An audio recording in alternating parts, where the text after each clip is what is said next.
for sure. And, just to be there at that. Almost the originator, the OG of the sourdough in California. And I'm out there in her barn, Yeah. in her ranch, where they bake the actual bread. They have a really wonderful shop in Petaluma, but I'm talking like where they bake all the bread that goes to the Bay Area. And just to get a glimpse of that, because, you're reading this, you're reading that. It's really confusing. And you can only, how many loaves of bread can you make at home, even if you're passionate about it? And how, you're not really learning unless you're baking 25 loaves at one time in one bake and looking at it and saying, I remember I shaped this way and it's perfect.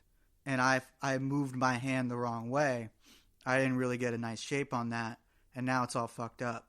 So you need that, like, just to be able to see different things to really control and understand what you're doing correctly.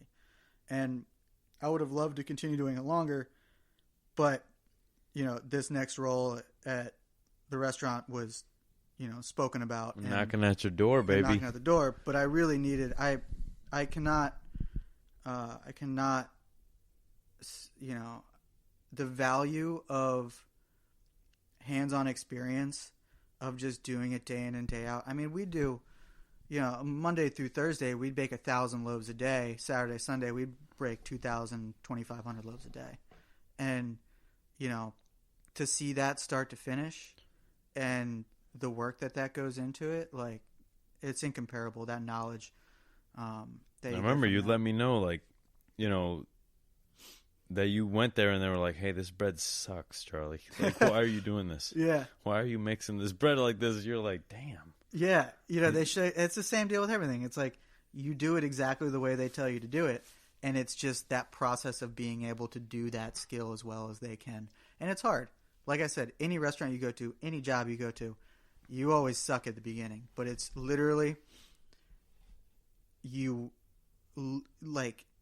it's like when someone's doing it, you watch their hands.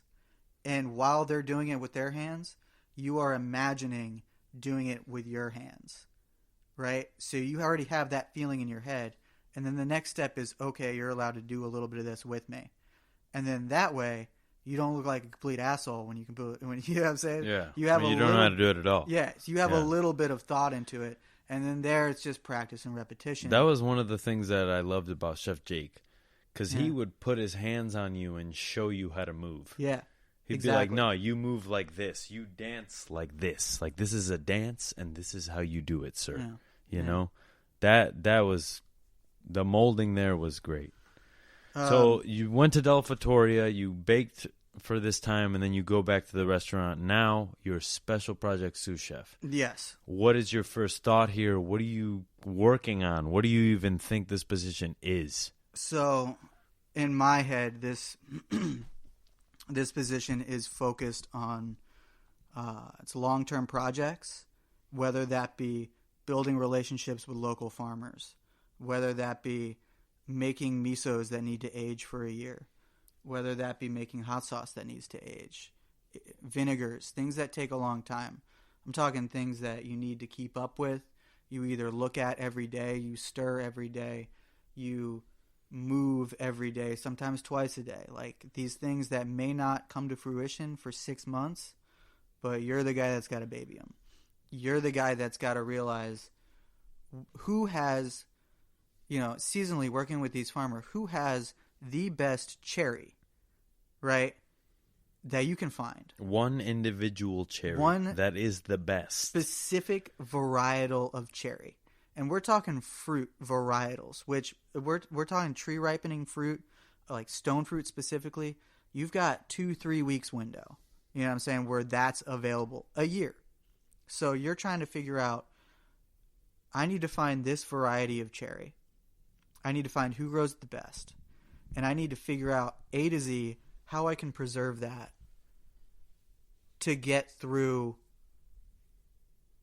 3 months of service.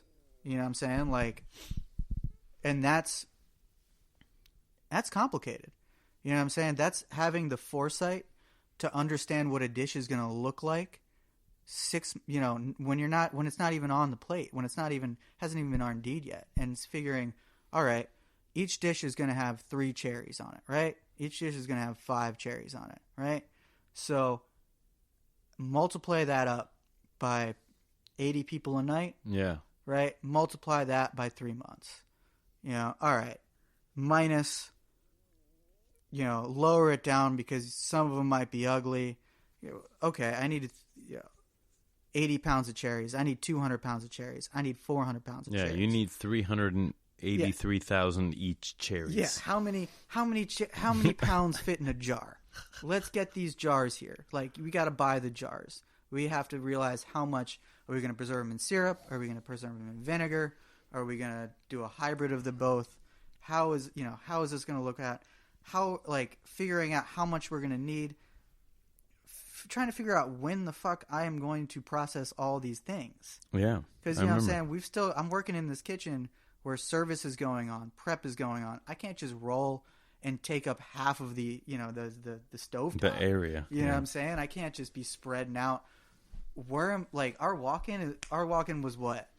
Tiny. 5 feet wide by 12 feet long. It was a jail cell. Yeah. If you were to measure it by a jail cell. Where are we going to store 400 pounds of cherries on top of all of this stuff that's coming in every day from our farm, 8 by being 11. put in there, all the things, all the proteins, all the fish, all the pastas, whatever, all the dairy, trying to navigate that whole thing and do that for cherries.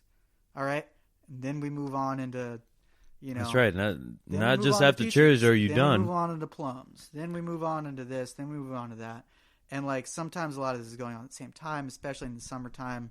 You've got tomatoes coming in while peppers are coming in, while eggplant are coming in, and everybody wants you to do something, and just stopping, focusing, doing that. At the time I was going to these farm conferences every year whenever I could. I remember that. You'd go to the Rare Seed Conference, right? Well, I'm talking the yearly Eco Farm down in Pacific Grove. That's huge. I remember you'd tell me about that, and I'd be like, how does he even know that's happening? Yeah, but then also, that's, like you said, joining in the California Rare Fruit Grower Society.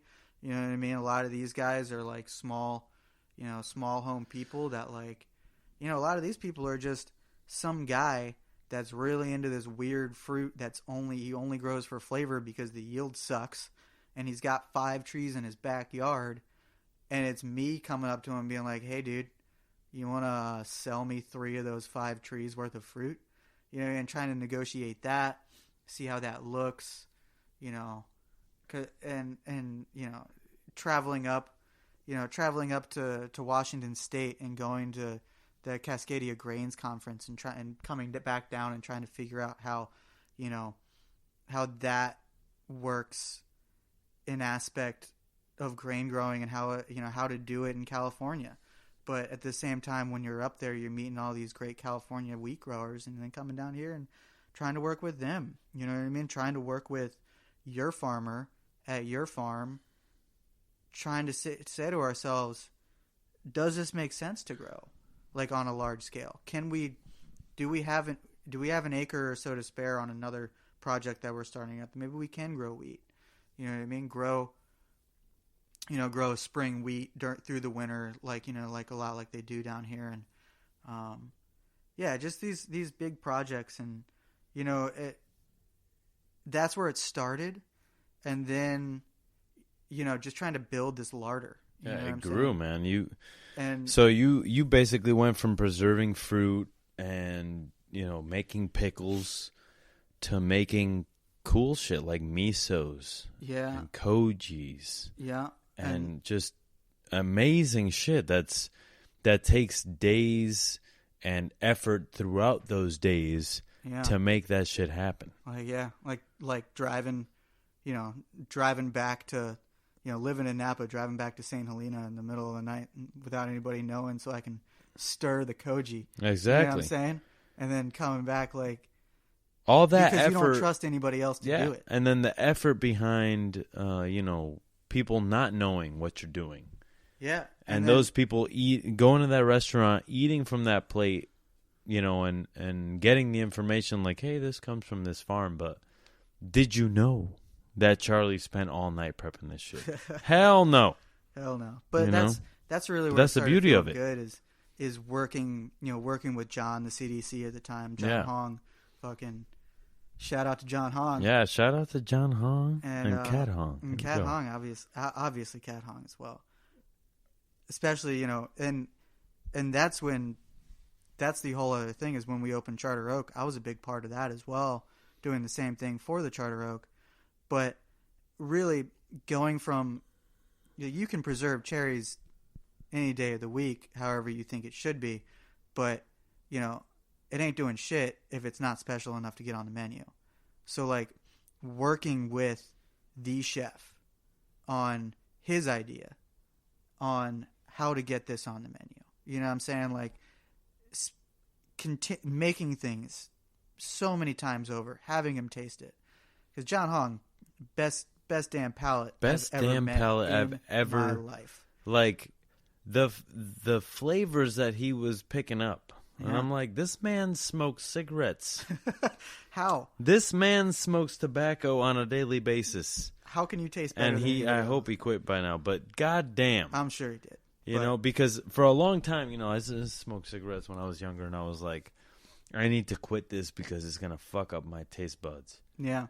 And for him to just pee all over that and fucking taste shit when he smokes, you know, so many cigarettes, I'm just like, God damn, John. Yeah. You know? So working with him on that. True talent, man. That's been dope. And especially with him, you know, he's got this great, you know, Korean background. And, you know, I'm a white boy from PG County, Maryland. Like, when I was making misos, like, how many misos have I actually had in my life?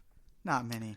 So, like, you know, tailoring this with him and with an idea of, like, hey, let's make a miso out of chestnuts.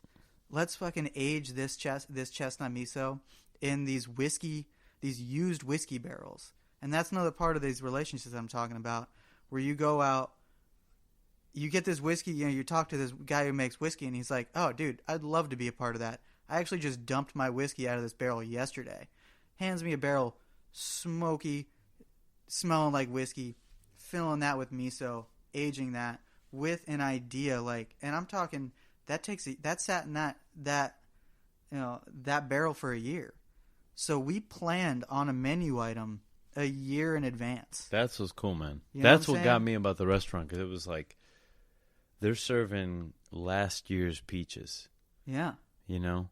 And the coolest part about it is, like, my boy Charlie, who I've worked with for so fucking long, is the guy who got this product. Yeah. Harvested it, preserved it, and now we get to use it on the plate. Yeah. And I think that, you know, it's a legacy unto itself.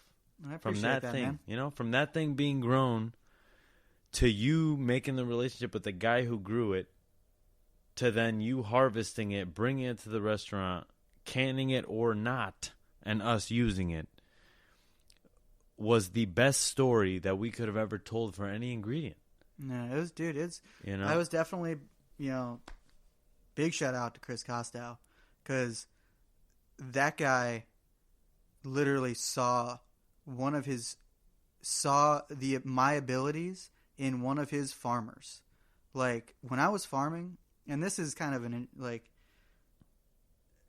thinking about the role, a lot of people kind of, it's a touchy subject about, you know, chefs and kind of their neurosis, and like the fact, you know, a lot of us kind of a lot of people are bagging chefs now on the fact that they work 1 million hours and expect work 1 million hours. But you know what? I don't really think it's as much as that, is the fact that there are people out there that have this drive in them to work these hours. Yeah. Because, like, when I was on the farm, nobody was asking me to, you know, stay up until 2 o'clock in the morning looking through 50 different seed purveyors, trying to find the coolest, weirdest, most specific ingredient to his cuisine that we could.